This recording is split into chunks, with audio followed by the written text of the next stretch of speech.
Okay. What's up, everybody? Good morning.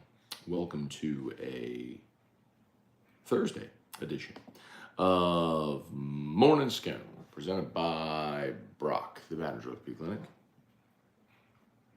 HUDCO Roofing, HUDCORoofing.com.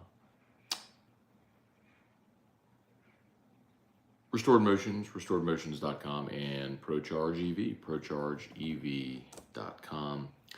Hope your Thursday is off to a fantastic start. It's game day for LSU baseball. As a reminder,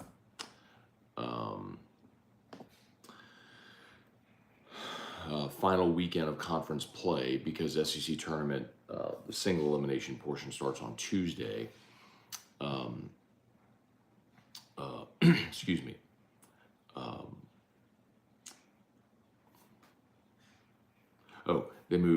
They moved the series, all series, to Thursday, Friday, Saturday. So the entire league is playing today. So Thursday, Friday, Saturday, to end conference play on Saturday. So that way teams will have Sunday, Monday off before the first teams play that single elimination portion in Hoover on Tuesday. So Tigers got to get 3 games in here in the next 3 days. There is rain in Athens today, for what it's worth. If you look at the hourly forecast for Athens, raining now, but rain all the way throughout the day today. Until about 9 o'clock tonight, they're projecting rain. So the good news is it doesn't look like it's not, at no point during the day is it like 100% chance. You know what I mean? So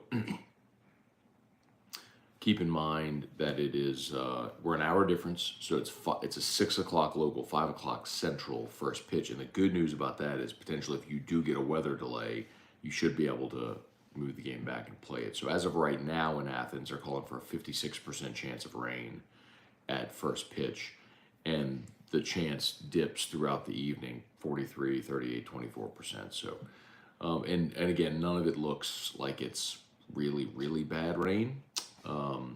But anyway, I'm not trying to play weather forecaster here, but the good news is that it looks like a light chance. It does clear up later, but we'll see if the forecast maybe improves throughout the day.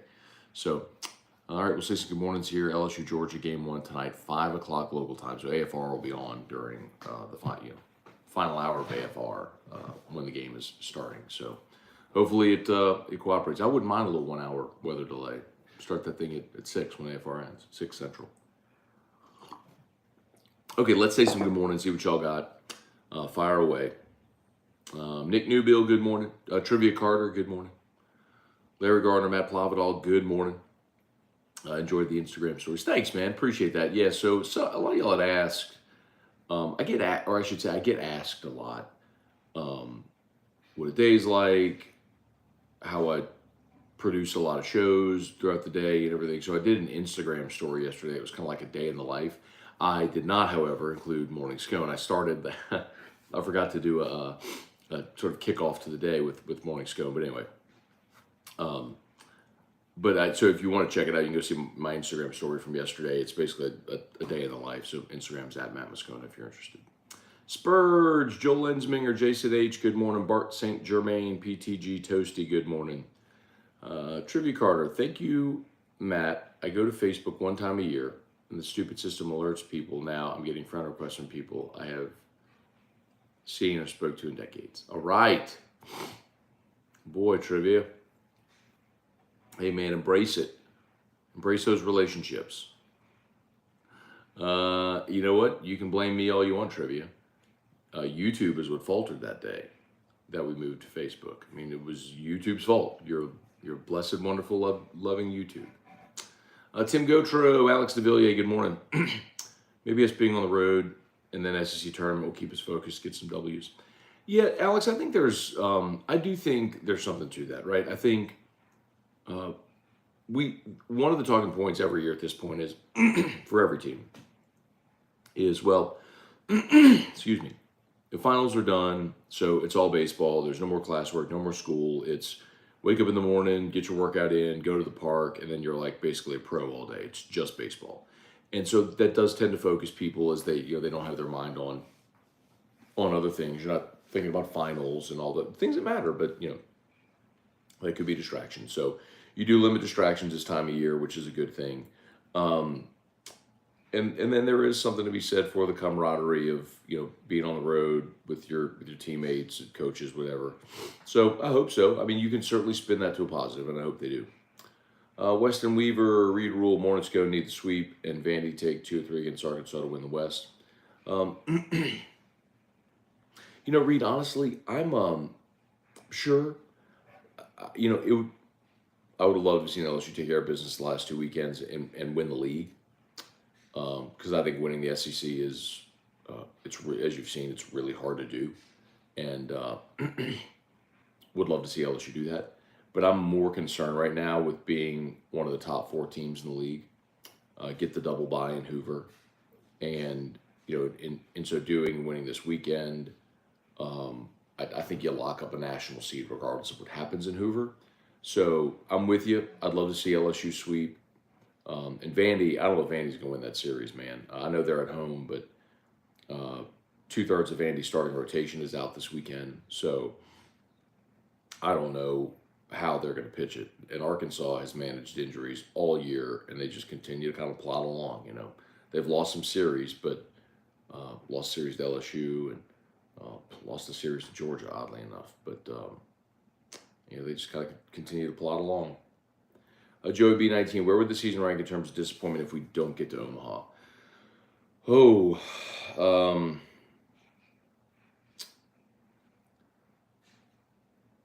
I mean, I think the biggest disappointment in my lifetime, this isn't a shot at anybody, it's just what it is, was 1998. LSU won back-to-back national titles, 96, 97. They were back in 98 with Eddie Furness as a senior, a great team with Trey McClure, Cedric Harris. I mean, my goodness, that 98 team was loaded. And if you remember, they opened up the College World Series. I think they had 9 home runs in the game against USC. And they won their first 2 games in Omaha. And then USC came back and beat them twice to get to the championship game. And then USC won the championship, beat Arizona State 21-14. I had a football score in a baseball game. But LSU would have gone back to back to back. But it was bizarre. I remember there was a really odd June cold snap. The winds turned in. It got really cold, and all the balls just stopped flying. And LSU lost a couple close games to USC. And that, I would say, is the biggest disappointment.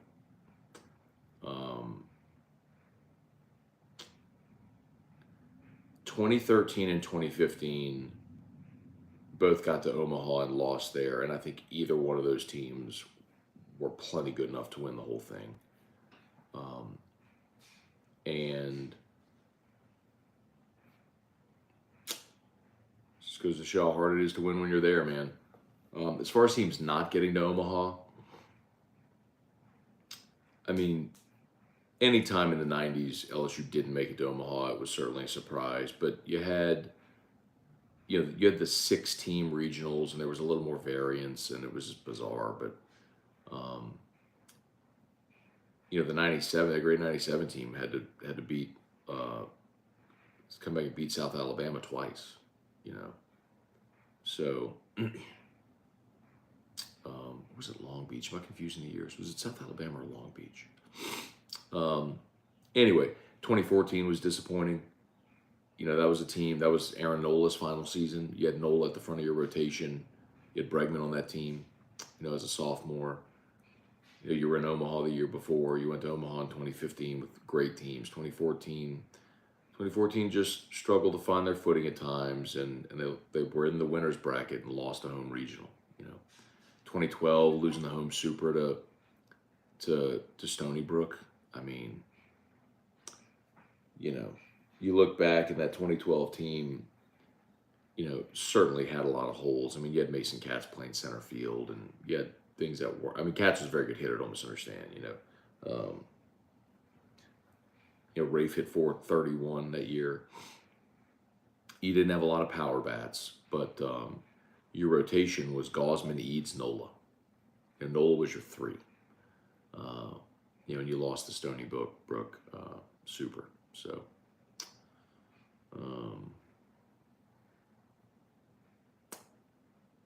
that one may, as far as teams that didn't get to Omaha, 2012, 2014. Anyway, sorry, I just went down a random tangent there. Interesting, though. PTG Toasty, who schedules graduation on LSU game day? I'll have to keep up while watching my child graduate. Well, congratulations. That's a much bigger accomplishment than whatever's going to happen game 1 with LSU in Georgia. Wendell Norman, Carter Harris, good morning. I think we'll hit bombs this weekend at Georgia turnaround weekend. Let's go. Sonny Warmington, good morning. Let's see. Hang on one second. Kathy Hernandez, good morning. Hey, Dad, good morning. Ryan DeLon, good morning. Enjoy day in the life. Where are we? Sorry.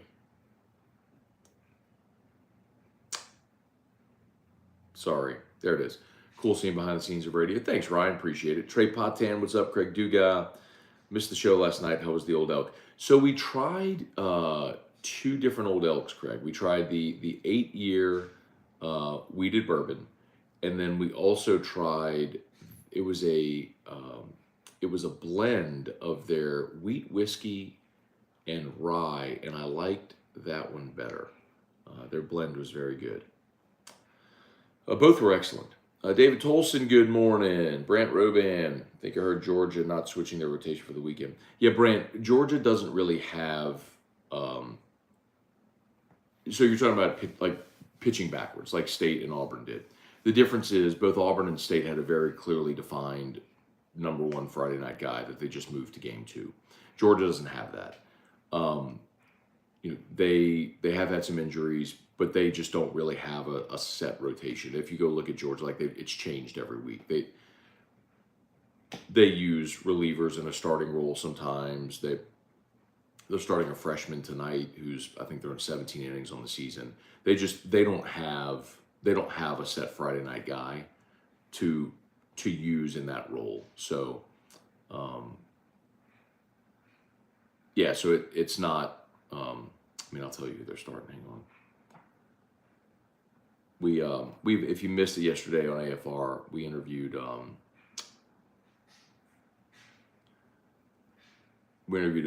guy, a Georgia writer who essentially went through the whole thing for us. But Jarvis Evans is a freshman lefty. He's only thrown 17 innings on the season. Charlie Goldstein's a junior, and Liam Sullivan is also a junior. They've both thrown a lot of innings on the season, but some as a starter, some as a reliever. It just, they don't have a. It's kind of like LSU was a year ago. They really don't have a rotation. So, Ben Boudreaux, good morning from the South Pacific. All right, Ben, thanks for being there, man. Appreciate you. Darren Reeves, Jeff McKithen, Trey Fisher, good morning. Jonette Cochran, good morning. Have a great day. Of course, hat tip for those that aren't aware, Jonette is the VP and GM over at Delta Media. So she spearheaded the move to get AFR on in Lafayette and Lake Charles. So starting June 26th, if you missed the announcement, ESPN 1037 in Lafayette and ESPN 1041 in Lake Charles. Boom. Let's go. So you have her to thank. Kelly Gross, good morning. Jerry DeLucky, good morning. Brant Roban, with all. So by the way, tell a friend, if you're in Lafayette or Lake Charles, set a button in your car. 1037 Lafayette, 1041 Lake Charles. Set a button. Tell a friend. AFR is coming June 26th. Where are we? Jerry DeLucky, good morning. Brant Roban. So with a series win, LSU may not have to do much damage in Hoover. No, I think a series win, Brant, they've got it secured. All indications. Look, LSU's RPI is going to stay top 5 regardless of what happens this weekend. You go win this series, you're a top 4 in the SEC. I'm comfortable saying they'll be a top 8, depending on where they are in the top 8. We will see, but I'm comfortable saying they'll be a top 8. Kenneth McCown, morning, Matt. Do you think they'll let Coleman go longer by the time regional start? Kenneth, Jay, I think that's the plan. But Jay's also been pretty transparent about that, in that sometimes it really depends on how Coleman feels after he throws. And he's even given examples, like some days he's felt really good after he throws, and some days he hasn't felt so good. He just didn't recover as well. So I think it really depends on how he recovers, right? It's just continuing to ramp him up. So, we've seen him in that 50, 60 pitch range. I don't know that you get to a point where you see him throw 100. But if he's really economical at 75, could you get him through 5 innings? I think that's possible. Dale Broussard, Georgia throwing 3 lefties, playing their postseason life. We better show up with a purpose. Yeah, Dale, again, man, you're not wrong in that respect, but the Georgia throwing 3 lefties isn't anything that's like out of the ordinary. It's just, and I don't know that you would expect any of those guys to extend deep into the ball game. It's just, how do they piece it together to get through a game based on situations? It's a lot like LSU was a year ago. They just really don't have a rotation. Charlie Cavell, Megan Hurst, Bubba Tatum. Let's see. Old Elk, Wheated Bourbon, Wheat Rye, Infinity Blends are all fantastic. Yeah, Old Elk has done awesome stuff. I mean, look, the master distiller over there is Greg Metz, who was the master distiller at MPG for years, which, I mean, we talk about MPG in Indiana, which if you've had basically any American whiskey, you've probably had something Greg Metz has distilled. And so Old Elk hired him away, and he's brilliant. I mean, he's awesome at what he does, and everything they've done has been really good. So, Earl, good morning. Charlie needs someone to spearhead, get you on Shreveport Bossier. Charlie, the final frontier, as it were, in the state would be Shreveport, Bossier, and then obviously Monroe. So I would love to be on in the northern part of the state. We've had some of those conversations with some potential affiliates in the past. When the time's right, it'll happen. Like, with, for example, with Delta in Lafayette, Lake Charles, it took, Johnette getting in the role she's in and really being a champion for the show. And she and I have worked together at Guarantee in the past, and I think understanding what the show can do and, commitment I make to audience, affiliates, advertisers, everything to make it work. So I'm fired up, man. We are going to make it rock. So help us spread the word, y'all. Earl, that's a cool watch, brother. Love the color. Oh, thanks, man. So it's an Apple Watch, but you can change the bands. So I have like 5 or 6 different bands, so I can match the band with whatever I'm wearing. Y'all smash that like button if you would. If you're there on YouTube, smash the like button. If you're new, please subscribe up to the channel. We appreciate you for being there as always. Facebook, please like the Matt Moscona page if you haven't done so yet. Share the post. Always appreciate that. Hey, remember, Brock Rock and Wine, July 29th. If you're on Facebook, I have Brock Rock and Wine pinned. Tagged in the description. July 29th, great event benefiting the Brock Foundation. So you can learn more at brortho.com, brortho.com. And Hutco, by the way, we had hail yesterday. St. Gabriel, St. Bernard, lots of points. It was hail yesterday. If you had hail confirmed in your home, you think you might have, give us a shout. Let us give you a free, no obligation roofing inspection. Hutco Roofing, hutcoroofing.com. Let's see. Matt Plavidal. Matt, is Trey Morgan the best LSU player come out of the Brown Martin? Blair Barbier and Dykeman come to mind. I mean, I think when it's all said and done, we'd have to sit down and compare resumes. I would default to Barbier because he ended up, team captain, he bookended his career with national championships. Started as a freshman, stayed through his senior year, won championships as a freshman in '97, and then as a senior in 2000, he played second and third. So, wait, hang on, y'all. I gotta go wake Drew up. He loves watching the guys who come and do the grass. He loves this, so I gotta go wake him up. Hang on. Excuse me.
what do you see? What do you see? What do you see? I'm gonna show y'all.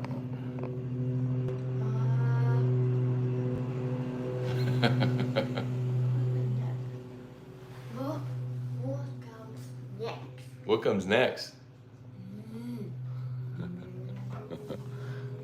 Hey Drew, what do you see, bud? What do you see? Who is that? The weed eater? What comes after the weed eater? The blower. All right. Drew, what is that? L is for lawnmower. Good job. He's just sitting there. He just sits there and watches the guys cut the grass. My apologies, Facebook. I could only turn my phone. So my apologies, Facebook. I only turn my phone. So YouTube saw that. My apologies. Well, you know what? Let me show. Wait, hang on, Facebook. Let me see if we can show Facebook. Hang on. Just gotta do it like this. I gotta move it. He's just sitting at the window. He's just sitting looking out the window, looking at the lawnmower and the weed eater. All right. There we go. Sorry, I'm sorry. I had to go wake him up. Like it's the easiest wake up in the world. Normally I have to like shake him to get him up in the morning, you know, like get up. He sleeps so hard because we give him medicine to make him sleep. But on days when the guys come to cut the grass, like when I tell him it's here, it's like his eyes just boom, and he's awake and alert, and just immediately he loves it so much. So anyway, sorry. I know y'all understand, but anyway. Let's see. Lowell Cormier, Jamie Leday, good morning. Oh, he's on the move. He knows they go to the back next, so he goes and runs to the back to watch them over there.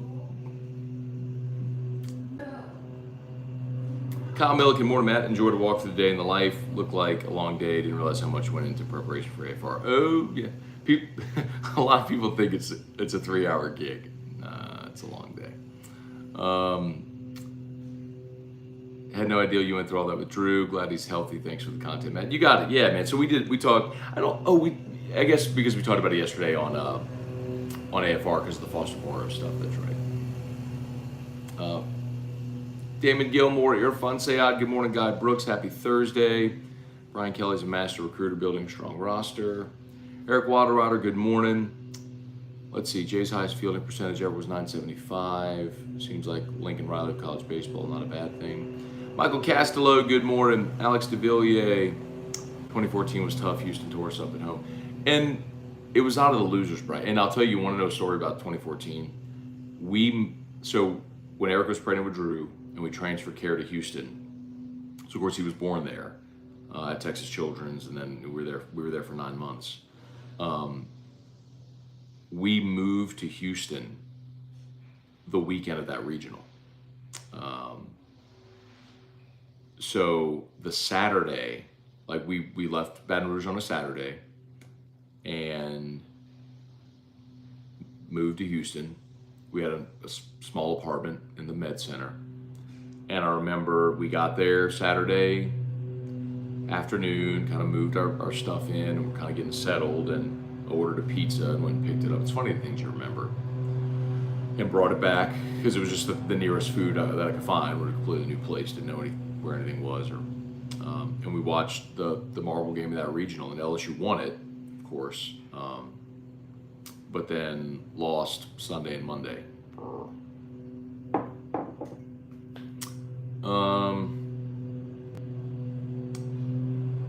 Leon Williams, Joe Pa, there it is.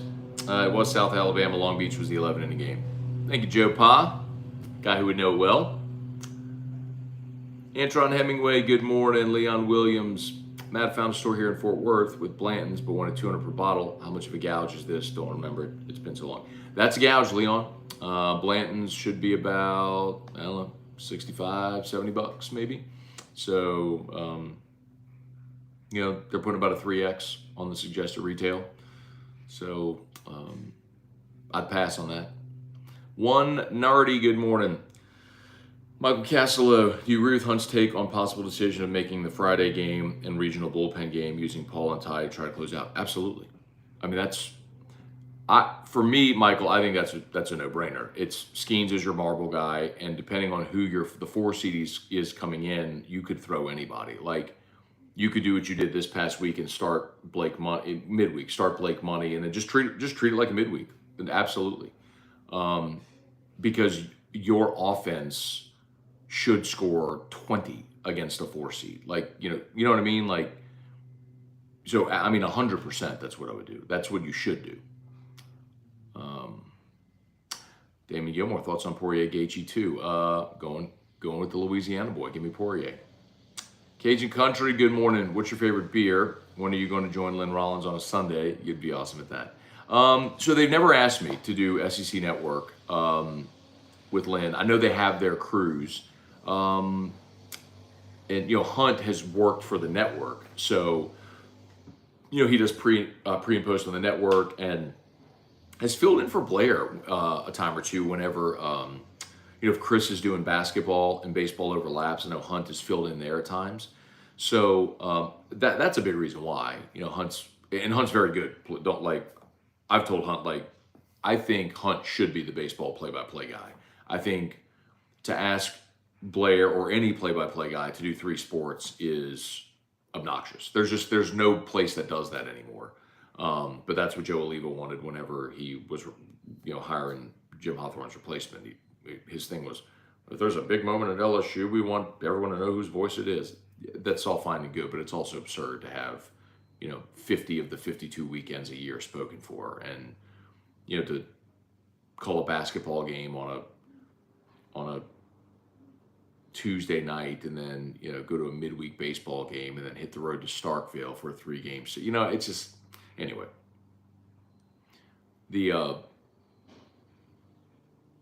Anyway, that was a long way. Anyway, yeah, I don't know that they'd ever ask me to do that, but if they do, I'd love to do it. Leon Williams, let's see. Oh gosh, I'm late. I gotta go. My apologies, y'all. Jason Mabia, what's going on? Robert Cooley, just shouting everybody out. Stephen Gibbs, you move fast. What guitar do you have? That is it's a custom guitar. A guy in town who owns a guitar shop, Tim's. I bought that from him. It's one he handmade here in Baton Rouge. So I bought that in 2002. I've had that guitar 20 years. So anyway, okay. Thanks so much for watching. Y'all have an awesome day. LSU Daily is live. We'll see you for AFR 3. Peace.